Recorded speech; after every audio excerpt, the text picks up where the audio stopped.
Olá Indaiatuba, olá região, todo mundo sintonizado no canal 26, o HF TV Indaiá, no ar, Papo Livre. Obrigado pelo carinho da sua audiência, por estar acompanhando a nossa programação. E comigo aqui hoje, o Olavo Furtado, ele que é gestor de negócios, uma figura que já frequenta a nossa programação. E obrigado por estar participando do nosso programa, Olavo. Eu que agradeço a você e a sua audiência. Vamos lá começar falando de Indaiatuba em relação aos rankings que estão aí, né? Como é que você está avaliando esse posicionamento, o Indaiatuba se destacando? Olha, o ranking ele sempre é uma questão de metodologia, né? Por isso tem vários rankings aí. Então você nunca pode deixar de olhar todos os rankings, é interessante você olhar todos. E se você olhar todos, você vai perceber que com algumas variações, Indaiatuba tem uma situação muito tranquila. Ela é uma cidade muito bem posicionada em todos os rankings, né? Com alguma diferença aqui ou acolá. Mas ela é uma cidade dentro de uma região importante, que é a região metropolitana de Campinas. E dentro dessa região ela tem uma importância significativa. Olavo, você que está atuando no mercado de uma forma mais intensa e mais, vamos dizer assim, mais atrevida, eu diria, porque está complicado hoje para o empresário no panorama econômico, não está? 2014 já se predizia que seria um ano complicado. Nós estamos parados, junho está parado, não tem nada. Você tem dois eventos que são importantes, não é? Que é a Copa e as eleições. E você acaba tendo essa situação tanto quanto complicada, porque você não sabe direito o desdobramento disso. E para empresas, você ter uma certa estabilidade no médio prazo é importante. Então você não sabe direito o que vai acontecer, obviamente isso traz algum reflexo ruim. Ruim, é verdade. Como é que você está avaliando essa política por exemplo, essa semana a cúpula do Planalto lá definiu que a meta de inflação para 2016 é 4,5%, ou seja, mais do mesmo.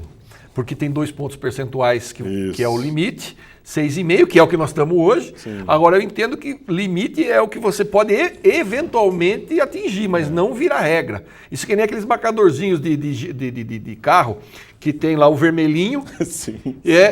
Tá verdinho e tem o vermelhinho. O vermelhinho é onde não pode ficar, né? Mas o Brasil está no vermelho direto.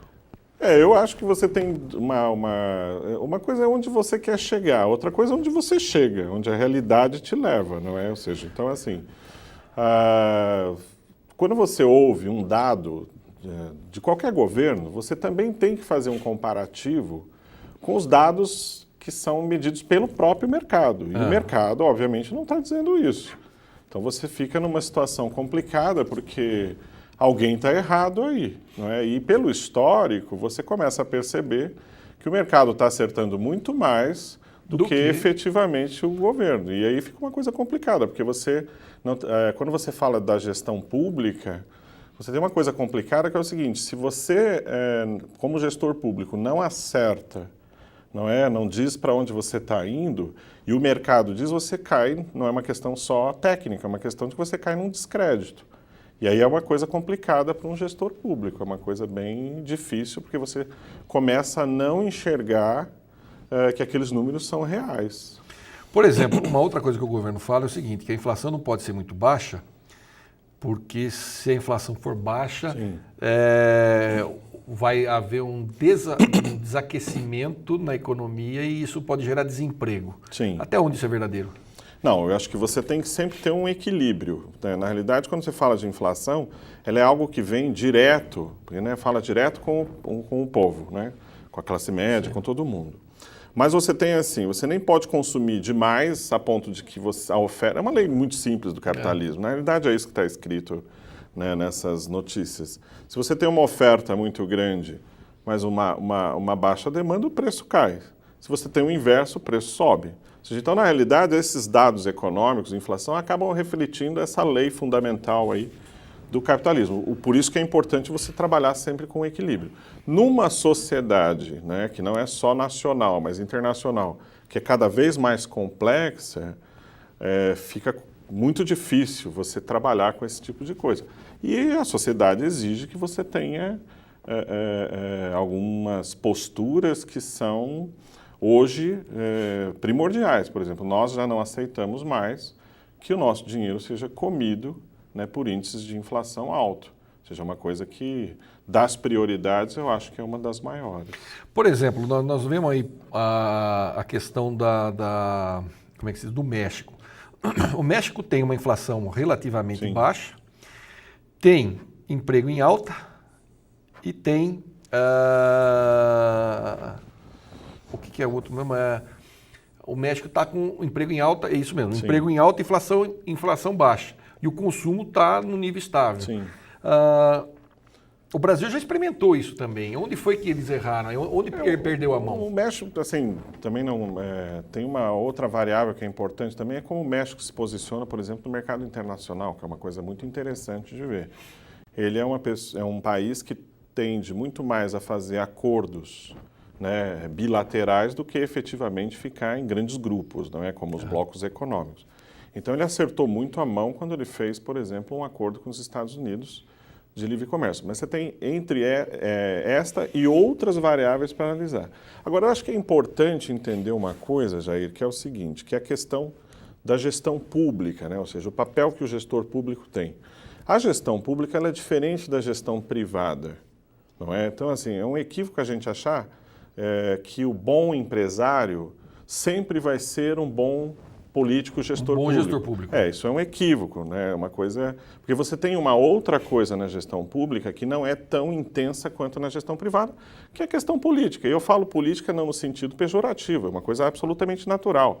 Seja um governo federal, seja um estadual, seja o municipal. É importante entender isso. Hoje, você começa a perceber que a sociedade brasileira, em alguns lugares, principalmente no estado de São Paulo, tanto no nível do governo estadual quanto do nível dos governos municipais, eu acho que aqui vale até uma observação sobre Indaiatuba, você tem hoje uma necessidade de você ter aquele prefeito que também tem o seu lado político, que é natural, afinal de contas é um cargo político, mas que também tem uma tratativa como um gestor, né, público, competente, eficiente e por aí vai.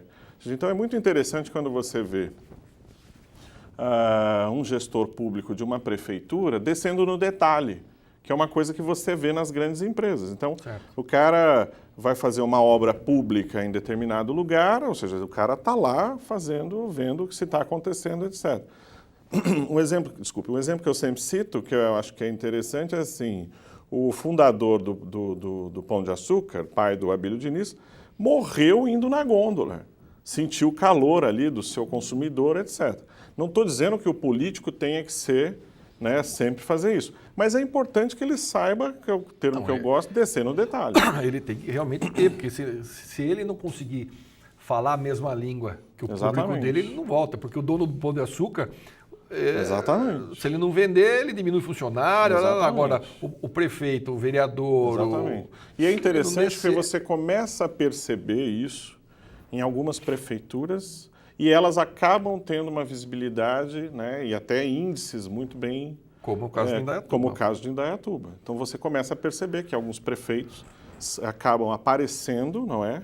Mas em função não só da questão política, que é absolutamente natural nesse cargo, mas também pelo fato de ser um bom gestor público, né? Eu acho uma coisa interessante a gente começar a perceber isso. Voltando lá para a esfera de cima lá, o Brasil nunca arrecadou, como o Molusco gosta de dizer, nunca antes na história desse país, desde Cabral, se arrecadou tanto como está se arrecadando.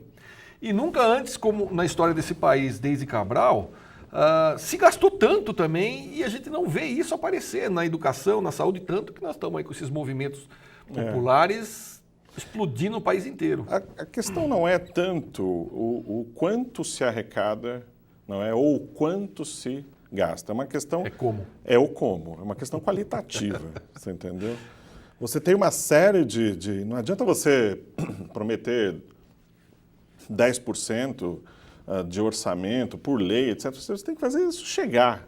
Você tem determinado... Então, assim, o grande problema no Brasil não é a burocracia, é a burocracia que impede essas coisas de chegarem. A burocracia existe em qualquer lugar. Ou seja, então você tem uma série de coisas aí que fazem. Não adianta você simplesmente separar um volume de receita maior, porque você não consegue chegar efetivamente ali. Você entendeu? Ou seja, então não é mais uma questão do quanto, mas sim o como. Eu acho, e isso é uma coisa interessante de a gente começar a observar. Eu acho que a Copa do Mundo vem mostrar isso de uma forma bem intensa, ou seja, que a quantidade nem sempre implica em qualidade, você entendeu? Vide aí um comparativo que sempre se faz entre educação, saúde e o que foi feito aí em termos de Copa do Mundo. Copa do Mundo. Ou seja, o Brasil é um país rico. Quem disser o contrário está mentindo. É aquele complexo de vira-lata que tanto se propaga aí na televisão. O problema não é o ser rico, não é? Ou potencialmente rico, vamos usar esse termo. Ou seja, o que você tem aí de potencialidade no Brasil é um negócio absurdo. Mas o desperdício, o mau uso dessas potencialidades é que fazem o país estar onde ele está. Mas eu acho bem positivo o que está acontecendo hoje no Brasil. Entendeu? Estou conversando aqui com o Olavo Furtado, ele que é gestor de negócios, professor também na área.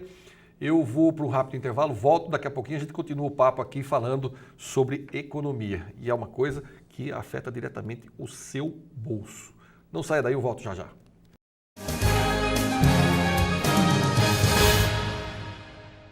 De volta com o nosso Papo Livre de hoje, o papo com o Olavo Furtado. Nós falávamos no primeiro bloco sobre economia, sobre o ranking em que Indaiatuba se encontra muito bem, nos rankings, né, em que Indaiatuba se encontra muito bem posicionada em termos de qualidade de vida, de desenvolvimento e assim por diante. E começamos a falar também sobre um pouco da economia do Brasil de modo geral. E muitas vezes eu converso com algumas pessoas e falo, mas isso não tem nada a ver comigo. Claro que tem. A economia brasileira, dependendo do que é feito, o seu bolso é afetado diretamente. Então não tem por onde escapar. Né? O Olavo, nós estávamos falando também sobre como esse dinheiro chega. Né? A gente sabe que muitas vezes sai milhões lá do Planalto, lá assina-se milhões, chega-se quireras na base. A corrupção toma conta, e isso é um mal que está enraizado na cultura brasileira e parece que não tem fim.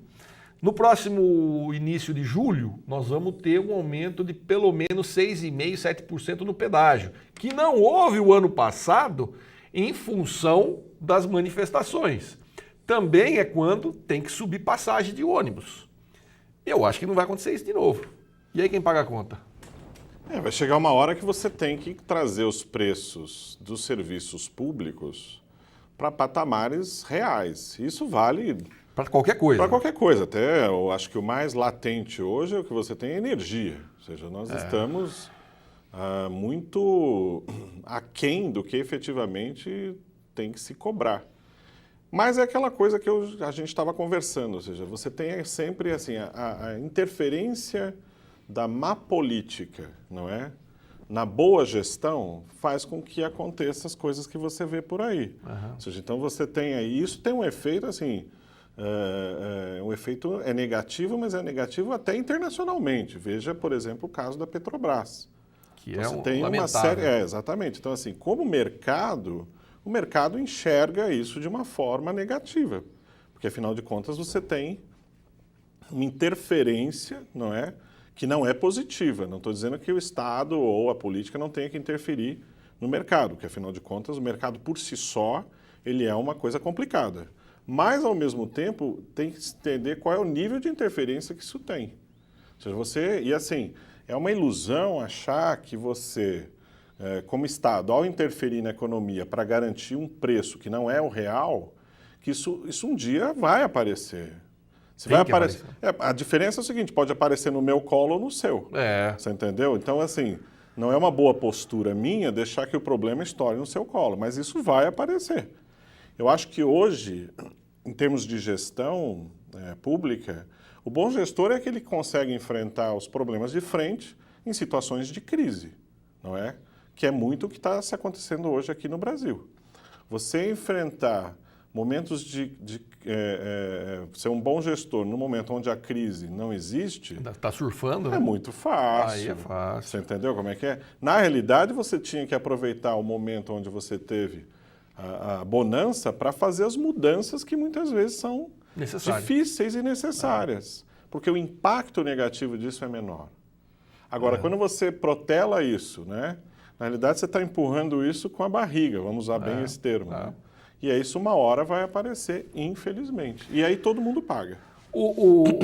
Você avalia, por exemplo, o governo federal, a gente estava falando aqui, nunca arrecadou tanto, aquela coisa toda, e esses sucessivos escândalos têm levado a um desgaste da imagem, não só da presidente, como do partido e tudo mais.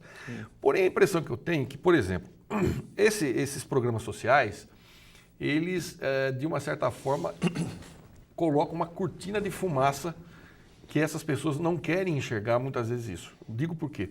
Conversando recentemente com algumas pessoas, que inclusive têm parentes que usufruem do Bolsa Família, para eles, tudo que for dito que não seja, que aquilo é bom, não que não seja bom, que o governo não está indo bem, que é a inflação, tudo isso é mentira, tudo isso são pessoas que não querem, eles simplificam a coisa num ponto do bom e do mal, é aquela coisa maniqueísta, bom e mal. Então o que não é bom é mal, e o que é mal é contra mim, que é uma coisa mais ou menos que a gente percebe que está se delineando aí por esse grupo que está no poder, que o que é mal é contra mim, e se é contra mim é contra você. Agora eu pergunto para você, até onde isso influencia o mercado? Aí emendo numa outra pergunta. Recentemente saíram 2 pesquisas que indicavam a queda da presidente Dilma e a Bolsa de Valores subiu, deu um pico, inclusive. Até onde isso influencia essa coisa? São duas questões excelentes. Bom, primeiro já vou inverter só a ordem para... já está muito claro que o mercado é a antítese do que pensa o governo, né? Nem eu nem você estamos dizendo isso. É um fato qualquer medida que você faça em termos de pesquisa eleitoral, se está bem é governo, está mal o mercado enxerga mal e vice-versa. Então isso é um fato, o que é um perfil que não significa nem que o governo seja o certo, nem que o certo, errado e muito menos o mercado, mas é uma coisa sintomática. Nós não podemos esquecer que doa quem doer, nós estamos num mundo, e não estou falando num pedaço de mundo, nós estamos falando no mundo inteiro, que é capitalista. Você entendeu? Então o mercado tem as suas... E o mercado, volto a enfatizar, que é uma coisa que eu sempre enfatizo, não é mais um mercado doméstico. Nós não somos uma ostra que se fecha em si mesmo. Não é mais aquela coisa de quitanda. Exatamente. Quem se fecha em si mesmo acaba, como a Coreia do Norte, como esses países, e por aí vai. Exatamente. Então, essa é uma coisa. A outra coisa é o seguinte, quando você pega... vou te dar um exemplo, eu estava esse fim de semana conversando com um cara que trabalhou durante muitos anos numa empresa e ele estava me dizendo o seguinte, que ele se aposentou nessa empresa, ele estava me dizendo o seguinte, que o colaborador hoje na empresa, quando ele estava sem o que a gente chama de bolsas assistencialistas, né, e elas não são ruins, ele trabalhava de uma forma. Hoje, com o excesso de tempo nessa bolsa, ele trabalha de uma outra forma. Ou seja, ele é um cara mais tranquilo, entendeu? Tem lá o seu contraponto, como a bolsa. Às vezes prefere não estar trabalhando para ter a bolsa, o que também não é uma análise, é uma realidade de mercado. O assistencialismo, essas bolsas, elas têm uma função, mas elas têm que ser uma função... começo, meio e fim. Exatamente, começo, meio e fim. O problema é que na América Latina como um todo... com algumas exceções, esse tipo de assistencialismo ele é visto como uma forma de se perpetuar no poder. E aí você desvirtua completamente esse tipo de objetivo, você entendeu? É claro que o cara, numa situação de extrema penúria e pobreza, alguém tem que dar alguma coisa para esse cara para ele levantar, você entendeu? E ir em frente. Mas o problema é quando esse cara levanta e você continua mantendo isso, você entendeu? Seja qual for o nome que se dê para isso, essa bolsa, seja lá o que for, e esse cara ele acaba, de certa forma, se acomodando. Isso não é um fenômeno brasileiro, isso é natural, isso é da natureza humana. Em alguns países, mais ou menos, durante muitos anos, se sustentou muito artista de rua na Europa com o Bolsa-Desemprego, né, que seria o salário-desemprego aqui. Né? Ou seja, o cara recebia 80% do salário quando ele estava... Só que isso tinha toda uma política de como tirar esse cara dessa situação, você entendeu? Então, eu acho que a questão não é a bolsa em si, porque ela leva vários nomes dependendo do governo. Mas qual é o objetivo que ela tem? Na realidade, essa bolsa começa lá atrás, com o Cristóvão Buarque, depois vai para o PSDB e depois vai para o PT. Então, assim, não é uma questão, como é que eu vou dizer, que deve ser usada de forma ideológica. Ela tem que ser, efetivamente, dentro daquela coisa da gestão pública que estou falando aqui, um instrumento para tornar esse cara apto ao mercado, ao trabalhar, você entendeu? Só que não é só isso também. Aí você tem uma série de coisas, que os dois mais importantes para mim é saúde e educação, isso aí é chover no molhado. Mas então, nesse bolo do Bolsa Família, ou dessas bolsas que o Olavo acabou de dizer, seja lá o nome que entender isso, eu vejo que foi também uma política de injetar dinheiro na economia. Porque essas pessoas não tinham condições de consumo, passaram a ter, e esse dinheiro mobilizou o mercado, ou seja, mexeu a engrenagem do capital. Porém, é uma fórmula que já deu o que tinha que dar, não dá mais. Exatamente. Não tem mais para onde ir. Quer dizer, aí nós estamos vendo que o mercado está dizendo que precisa fazer alguma coisa diferente. Exatamente. Por exemplo, a mesma história acontece com essas coisas pontuais. A gente não vê uma política definida de médio e longo prazo. São coisas apagando incêndio. Por exemplo, agora de novo começa aquela ladainha que a produção está ruim, não está vendendo carro. Então vamos dar isenção de IPI. Para o carro, vamos dar isenção de IPI para a linha branca. Aí o que acontece? Nós temos o segundo semestre pela frente. Nós vamos ter uma antecipação de compra, porque o sujeito está vendo a oportunidade aqui, em vez de ele comprar em dezembro, vai comprar agora, só que chegar em dezembro não tem dinheiro para comprar de novo. E aí? Eu acho que o que falta aqui também são coisas mais estruturadas. Eu acho que esse é um problema que já vem com muito tempo no Brasil. Vou te dar um exemplo, assim, o investidor estrangeiro, eu conheço muita gente que faz isso aqui. Uma das coisas que mais se reclama aqui, na verdade, são duas coisas. Primeiro, é essa instabilidade institucional. Ou seja, o cara não sabe direito quais são as regras do jogo, não é? Então, essa é uma coisa. E a questão, que é uma coisa que é muito presente no pessoal da área de direito, que é aquela coisa do jurídico institucional, você entendeu? Então, você tem uma instabilidade muito grande, que não é só jurídica institucional, ela é política, econômica, é aquilo que você falou. Um belo dia eu acordo e mudo determinada coisa, você entendeu? Ou seja, isso é impossível.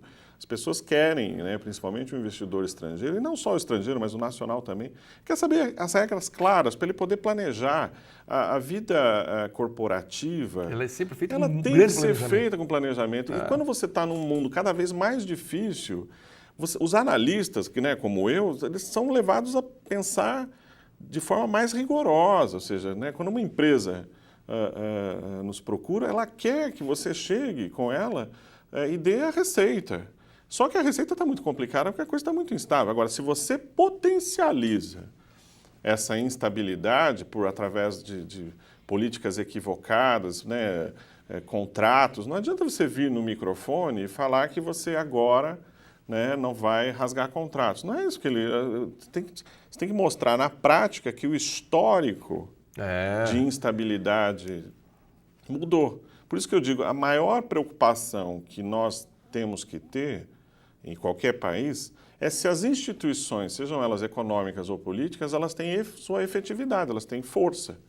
Se você entrega isso para a sociedade civil, você começa a se perguntar qual é o papel do Estado. E essa é uma pergunta muito preocupante, você entendeu? Porque é o Estado que, assim, o fato de eu e você não entrarmos em conflito é porque nós dois reconhecemos um terceiro, não é? Que é o Estado, que nos cobra impostos, etc. Se cobra bem ou mal é outra conversa.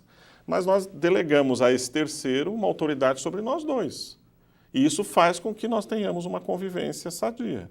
Se esse Estado ele não consegue estabelecer uma convivência sadia na sociedade civil, é uma pergunta perigosa essa. Exatamente. Seja, qual é o papel que esse Estado está fazendo? O que ele está fazendo? Exatamente. Lá? E isso é uma pergunta que me deixa um pouco preocupado.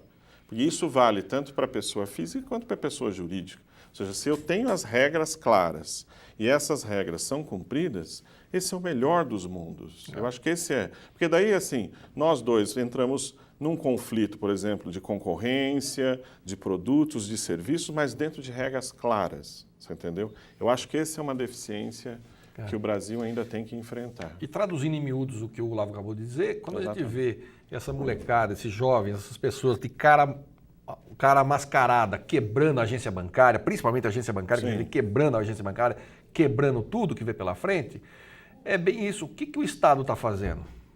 Por que esse tem muito e eu não tenho nada, ou eu não tenho saúde, não tenho educação, não tenho transporte? Quer dizer, então, estamos beirando uma situação muito perigosa. Aliás, perigosa já está. Estamos beirando um desastre se nada for feito para corrigir essa questão do Estado. Eu sou um cara bem positivo, Jair, em relação às mudanças. Primeiro, vamos entender. Há uma coisa que é a manifestação, outra coisa que é o vandalismo. O vandalismo não tem o que conversar, você entendeu? Mas eu acho que tem uma coisa que eu acho muito interessante nisso que você falou, que é o seguinte. Todo processo de mudança implica mexer interesses, paixões, razões, tudo ao mesmo tempo agora, sabe como é? É assim que eu olho o momento que o Brasil está vivendo. Ou seja, nós estamos saindo de algum lugar para um outro lugar e todo processo de transição tem essa... mexe com os interesses. Mexe com os interesses. Você tem coisas que você está discutindo na televisão, na rádio, não é? E fala assim, nossa, mas isso não deveria estar lá. Mas é porque faz parte desse processo. Eu chamo isso, com uma certa frequência, é um processo de amadurecimento. Você entendeu? Eu espero que nós nos tornemos, o Brasil, né, se torne um adulto estável, não é? Né? Senhor de si, uma pessoa séria. Mas essa fase ainda é uma fase que a gente tem um pouco de preocupação. E vai demorar um pouquinho. Vai demorar um pouquinho. Lavo, obrigado por ter vindo. Nosso horário está no final, já estourou, inclusive. Eu quero agradecer você mais uma vez e volte sempre para bater um papo aqui, que é sempre um prazer conversar com você. Eu que agradeço. A casa tem me recebido com muita alegria e eu espero estar dando esse retorno. Tá certo, então. Obrigado a você aí de casa pelo carinho da audiência e da paciência. Já sabe, sugestões, críticas, ideias, sei lá, escreve qualquer coisa, manda um alô para nós aqui que a gente manda um abraço para vocês também no ar. papolivre@tvindaiá.com.br. No Facebook, curte a nossa página. No YouTube, curte o nosso canal. Até lá, o nosso próximo encontro. Fique com Deus, muita paz.